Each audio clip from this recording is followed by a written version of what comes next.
ఒరే సత్యరాజులు ఓరు మీ అమ్మ గడుపుమాడా దేశంలో మరే పేరు లేనట్టు మీ అమ్మ మీ ముగ్గురికి ఒకే పేరు పెట్టడం కాదు కానీ మా బాబు మాకు ఈ పేర్లు ఉత్తినే పెట్టలేదండి. మా బాబు పేరు ఇదే, మా తాత పేరు ఇదే, మా ముత్తాత పేరు ఇదే. అంటే ఈ నట్టులు వ్యవహారం మీతోనే కాదు మీ తాత ముత్తాతల దగ్గర నుంచి వస్తుందన్నమాట.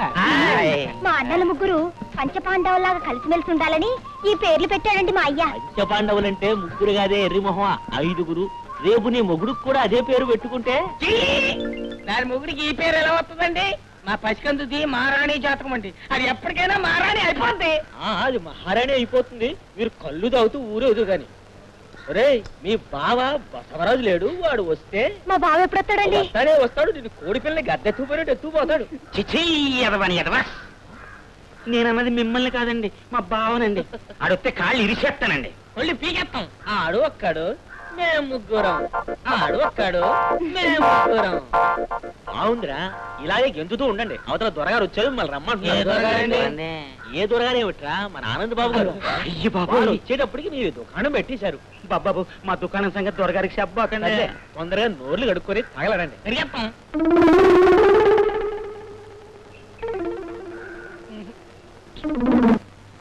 దొరగారు,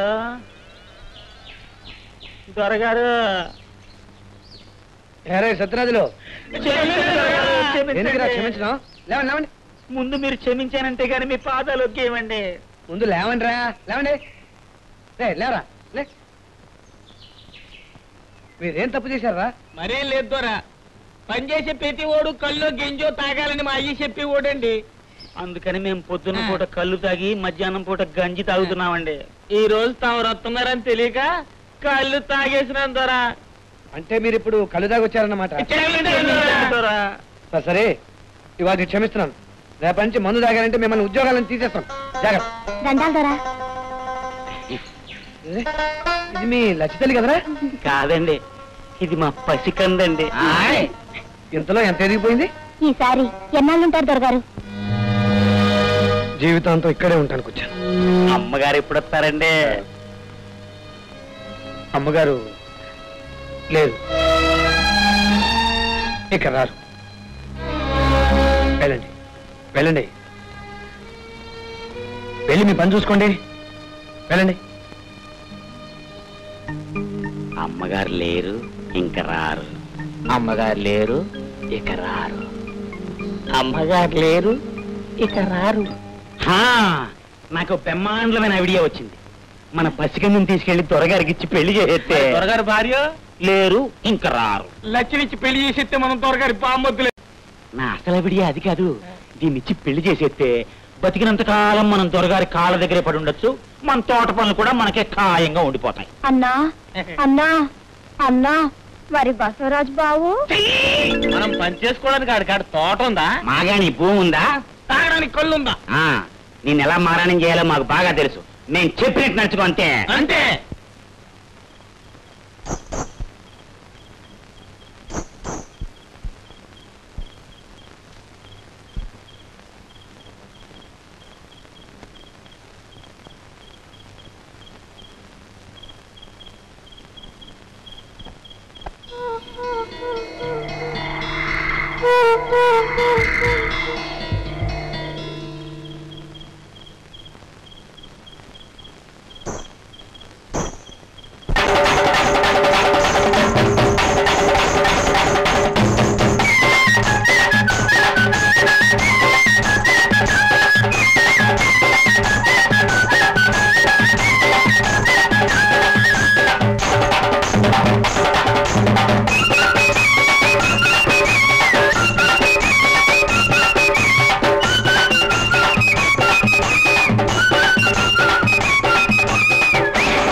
దండాలు దొరగారు. ఎందుకు వచ్చావు ఇప్పుడు? డాన్సింగ్ ఆడడానికండి. నీకేమైనా పిచ్చి పట్టిందా? అర్ధరాత్రి ఇప్పుడు గంతులు వస్తున్నావు. అసలు మీ అన్నయ్యలందరూ ఎక్కడున్నారు? వాళ్ళు నన్ను పంపించారు దొరా. వాళ్ళే నిన్ను పంపించారా? ఎందుకు పంపించారు? నాకు వచ్చిన డాన్సింగ్ అంతా మీకు చూపెట్టమన్నారు దొరా. ఆ తర్వాత ఉండనా ఎల్లిరానా అని అడగమన్నారు దొరా. ఉండమంటే అక్కడే ఉండిపో, పొమ్మంటే గొల్లుమని ఏడ్చేమన్నారు దొరా. చూడు, నీకు ఒంటి మీదకి ఓని వచ్చింది కానీ బుర్రలోకి బుద్ధి రాలేదు. ఉండు, రేపు వాళ్ళని పిలిచి. వాళ్ళు ఇక్కడే ఉన్నారు దొరా. ఏరి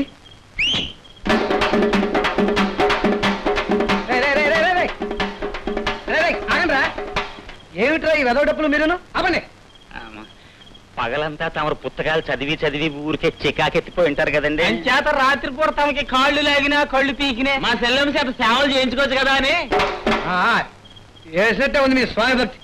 పెళ్లిగా ఆడపిల్ల చేత నాకు సేవ చేయించా తప్పు కదా? పెళ్లి అయిపోయిన ఆడదాని చేయి చేయిద్దామంటే మాకు ఇంకా పెళ్లిళ్ళు అవ్వలేదండి. మీరంతా ఫూల్స్ రా, ఫూల్స్. ఆయలేదు గీలేదు. మళ్ళీ ఇలాంటి స్వామి భక్తి ప్రదర్శించారంటే సహించేది లేదు. పోనీ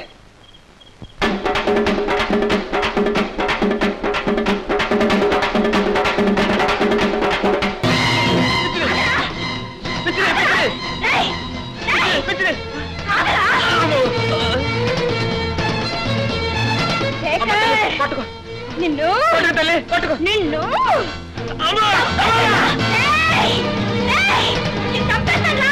వదిలిపెట్టు.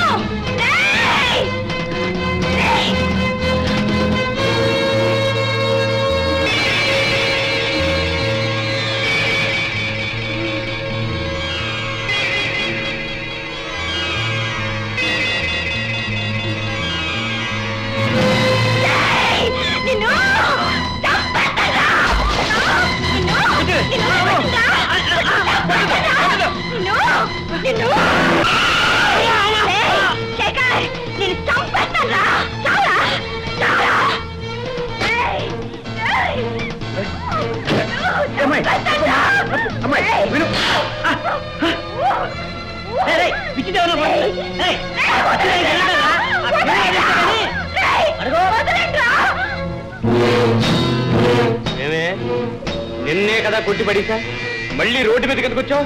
నిన్ను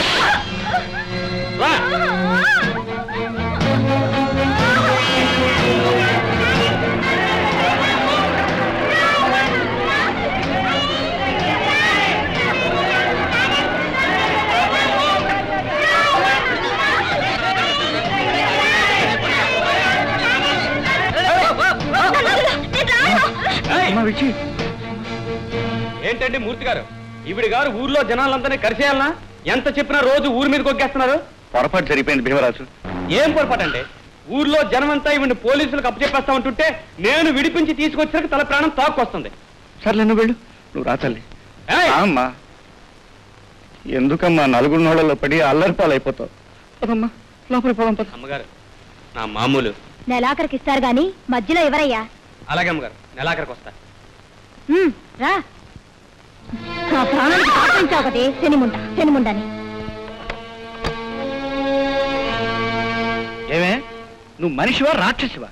అభం శుభం తెలియని ఆడపిల్ల మతిలాకి తిరుగుతూ ఉంటావు, బజార్ మనిషి చేతి కొట్టిస్తావా? నువ్వు ఆడదానివేనా? ఆడదాన్ని గనకనే నోరెత్తలేక మీ చెల్లెలి పిచ్చిని, మీ అర్థం లేని పనులని భరిస్తున్నానండి.